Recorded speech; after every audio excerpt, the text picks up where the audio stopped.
need to flush out this is the longest from 2009 now into 2022, before they started tightening for the first time, was the longest growth period in history where we didn't have a recession.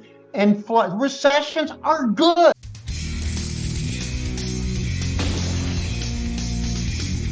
In today's video, Harry Dent, author of 0 Hour, talks about what's up with bonds, the next moves of the Fed, the raging inflation and the coming recession. Dent has been predicting a great reset of the biggest financial asset bubble in history. The market historian predicted a painful crash in stocks and an economic depression, and discusses the next moves before the big crash. He believes that the top is in and the Fed is tightening aggressively. Could the markets make a new high? And so what do you think in terms of the demographic crisis in the US? Is this a serious issue? Will it materialize into some negative economic consequences, or what do you I think that's going to be the topic for my next newsletter in August. That Canada, I've been actually looking at this. Canada has a more favorable public opinion about immigration. The U.S. has been saying, "Oh, we're doing it too much. Less immigrants, less immigrants, less immigrants." Yeah. I'm like, this is death.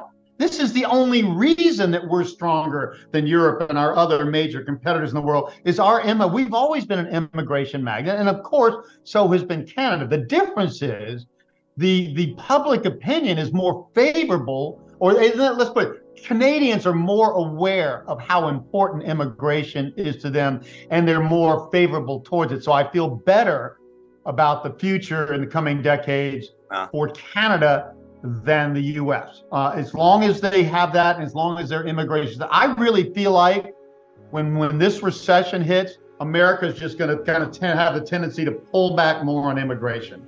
So I would hope Canada doesn't, or they do to a lesser degree. I mean, you always pull back. I mean, citizens will always get more defensive when their own economy is slowing down, because then they see the immigrants more as competitors rather than helpers.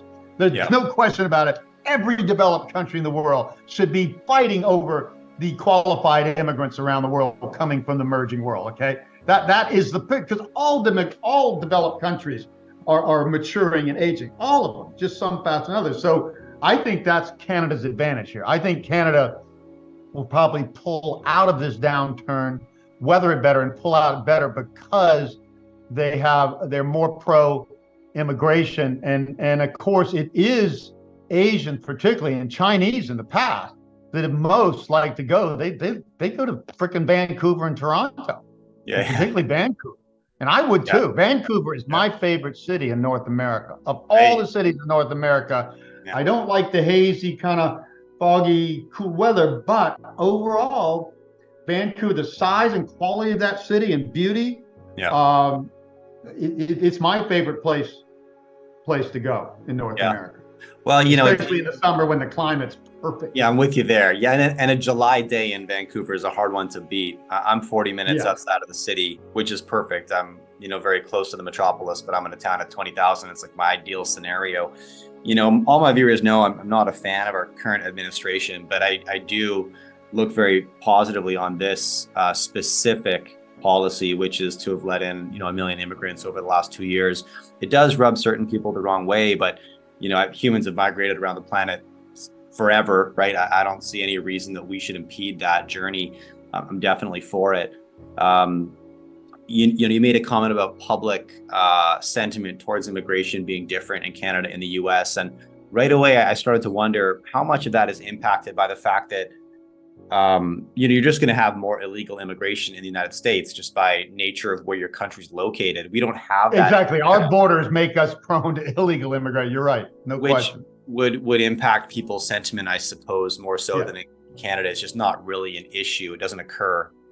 Yeah, I agree. I think if we were getting more of the Asian immigrants that Canada's getting, the sentiment would already shift there. In what I know, the same thing. I do a lot of speaking in Australia. They get high immigration from Asia too. People there are not anti-immigrant. The immigrants coming in are as educated and affluent as the citizens. It's not like poor people jumping across illegally the border. You're right. That is going to create a more adverse relationship to immigration of who's coming in and how. More illegal and more lower education in income. And the people coming into Canada and Australia, New Zealand are above average in my experience, what I can see. Who's gonna object to that? No, I completely agree. And isn't that sort of the core of what was the American dream? It's leaving wherever you're from, cutting ties, making that journey to a new place in order to build a better life. And with that comes the spirit of entrepreneurship and ambition. And, those of us, I mean, I'll point to myself, who were just born in, Canada or the US, you're kind of born to a degree with a silver spoon in your mouth. You didn't work to get here. You were just the lottery, you know what I mean? And so that intrinsic motivation that you really, really gambled to put yourself here, and now you've got to go all in to make this work. And I think one of the problems here, and it's just natural, I mean, it's not unexpected. The U.S. has become really probably the most self-sufficient large country in the world. Yeah, we trade with people, but if all trade got cut off, we have so much variety of resources and industry and services. So I think it's natural that the United States would say, after being the immigration magnet, along with Canada, but the magnet of the world for so long, it's kind of like, well, we've overdone that, or enough is enough. And that's not true. If you're looking at what I'm looking at and you're looking at the future, which again is easily projectable, just people don't do it. No, if we don't continue to have immigration, we're going to be a no-growth country. And so are a lot of countries already. Southern Europe's already no growth. East Asia's mostly no growth in the future or decline. So I just think, like I said earlier, I think the difference is, I think Canadians have a slightly higher dependence and a benefit from immigration, and they're more aware of it, and therefore see that it's a benefit. And again, I see why. If I pick 10 average people coming into Vancouver and 10 average people coming into El Paso, Texas, I think you'd see why there's a different opinion of it. The quality of the people coming into Canada and Australia, where I also lecture a lot, is just higher. People don't have we can't let any more of those dang immigrants in. These immigrants are probably smarter than you, if anything. It's not like you're saying, oh my gosh, we can't let these people in. And people who come in illegally, because you have, like you say, these borders you can't possibly protect totally. It's not going to be the same. They come in and they have, the poor people, they have to hide.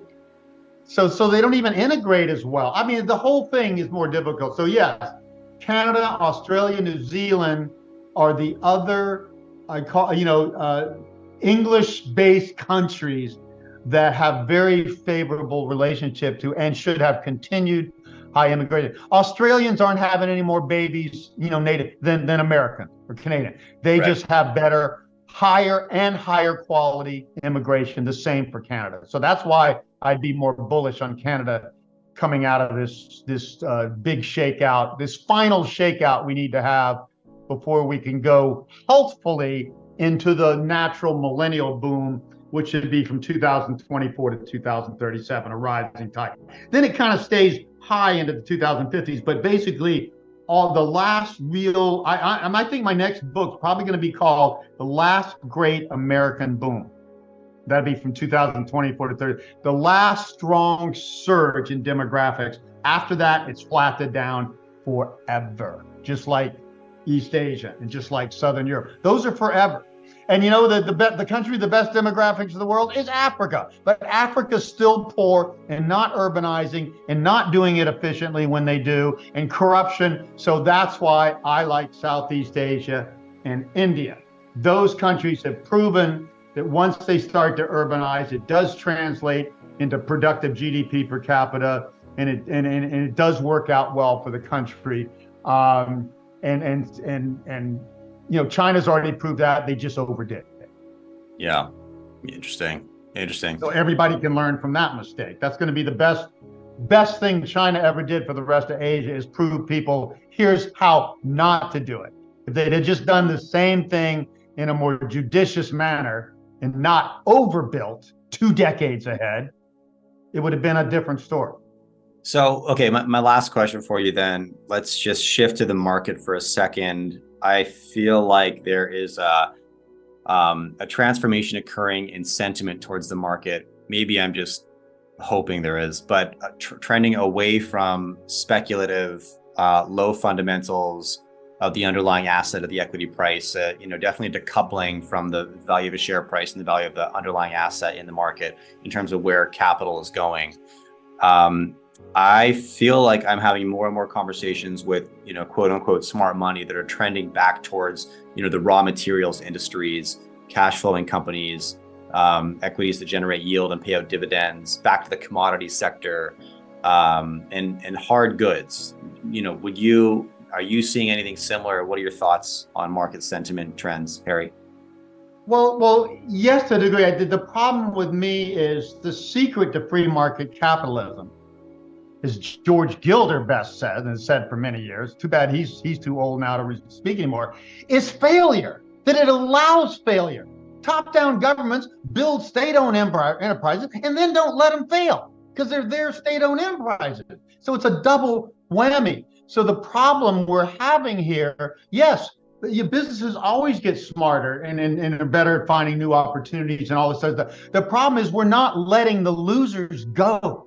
All we need is that's what recessions are good for. Recessions quickly flush out the zombie companies, the companies that are only surviving by not paying their debt service. Okay. Yeah. Okay. So they're paying their bills, but they're not paying their debt service. So that shows they're in trouble, but they can do that for a while until they're forced to, or forced into Chapter 7 or 11. So we need to flush out. This is the longest from 2009 now into 2022, before they started tightening for the first time, was the longest growth period in history where we didn't have a recession. And recessions are good. I have to say this over and over again. We would never be wealthy if we didn't have freaking recessions. You don't get booms without busts. You don't get inflation without deflation. Everything's the play of opposites. You don't get men without women, okay? You have to have both for the economy to work, okay? So that's the problem. We're not allowing failure. We're not flushing out the failures, because flushing out the failures makes more room for the companies that are doing the right things and seeing, oh, yeah, maybe this market's going, but now the baby boomers are buying this retirement, or now the new young millennials are buying this that the baby boomers weren't. There's new markets and there's new allies and there's new countries. People in the United States should be realizing that Canada has a little more potential than the US. So if you're into exporting, don't just look at Asia, look at Canada, and so on. So free market needs failure. When you say, oh, we want the successes, we want the innovation, we want all the good parts of free market capital, we just don't want the failure because that hurts jobs and companies. No, that's exactly what makes us healthy. And talk to a park ranger. Park rangers don't fight 9 out of 10 fires in the forest because they clear out the dead wood and make the forest healthier. And they're smart enough to know that they'll only fight a fire that threatens the whole forest. They're a lot smarter than economists. Everyday frickin' park rangers understand something economists don't.